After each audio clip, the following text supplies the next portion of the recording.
Ramzan sugar mill case में मुस्लिम league नून के रहनुमा हमजा शहबाज की जमानत मंजूर हो गई। लाहौर हाई कोर्ट के जस्टिस मुजाहिर अली नकवी की सरबराही में 2 रुकनी बेंच ने रमजान शुगर मिल केस में मुस्लिम लीग नून के रहनुमा की जमानत की दरख्वास्त मंजूर की। हमजा शहबाज के खिलाफ आमदन से जायद असासा जात केस की समाअत 11 फरवरी तक मुलतवी कर दी गई है।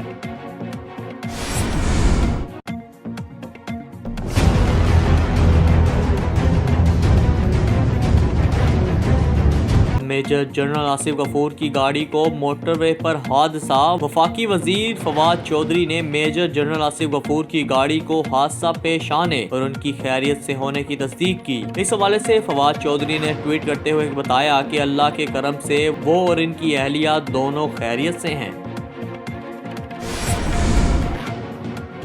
चीफ जस्टिस पाकिस्तान गुलजार अहमद ने हुक्म दिया कि कराची सर्कुलर रेलवे बहाल चाहिए, जो रास्ते में आता है सब तोड़ दें। चीफ जस्टिस ने कहा कि कमिश्नर साहिब आप जाएं, आज ही सारी इमारतें गिराएं, हसन स्क्वायर पर जाएं, पूरे इलाके पर कब्जा है, रेलवे ट्रैक नहीं रेलवे जमीन पर से तमाम कब्जे खाली करें।